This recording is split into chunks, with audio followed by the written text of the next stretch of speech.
All right, have an idea on this 2006 Altima.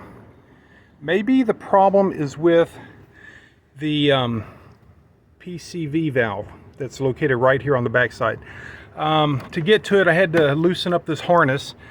Basically, it plugs into all the ignition coils. It plugs into the throttle body.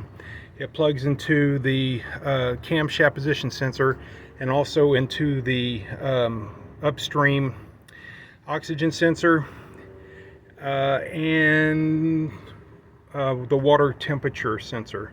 So you have to remove two bolts here and here to loosen the harness. You have to unplug all that shit, and then you can lift it up and tuck it away. So now I can easily get to that. This hose was replaced recently. I did that a couple years ago because the original was really hard and cracked up and stuff, so I had to replace it.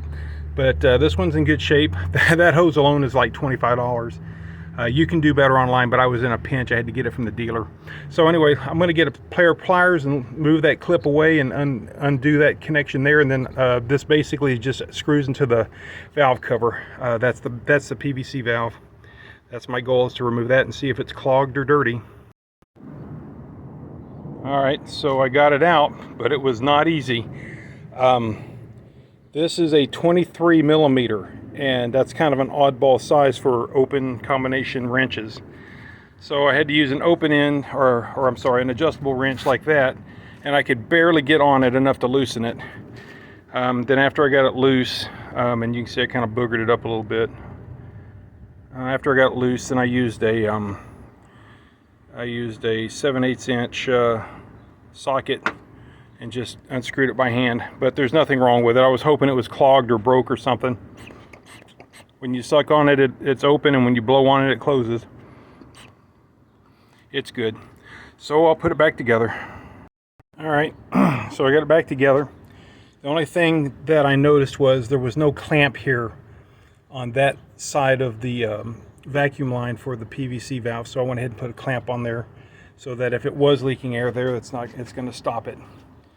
So don't think that's going to fix anything, and I was really hoping the PVC valve was bad because that would maybe cause the problems I was having, but no, it's fine.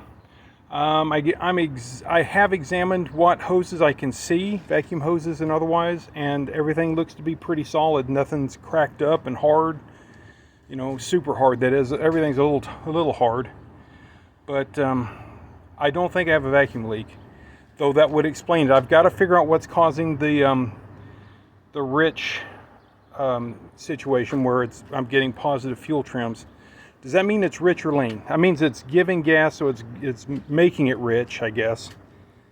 But vacuum leak would have explained it, and maybe it is. Maybe it's the intake manifold gasket. Maybe I have to replace it to fix this. But you would think by spraying carb cleaner on the engine while it's running on those areas that it would get sucked in there and cause a idle change, but it doesn't. I haven't found any place where I could squirt the cleaner to cause the engine to change at all. So I don't believe I have an intake leak. Anyway, that's it for this video.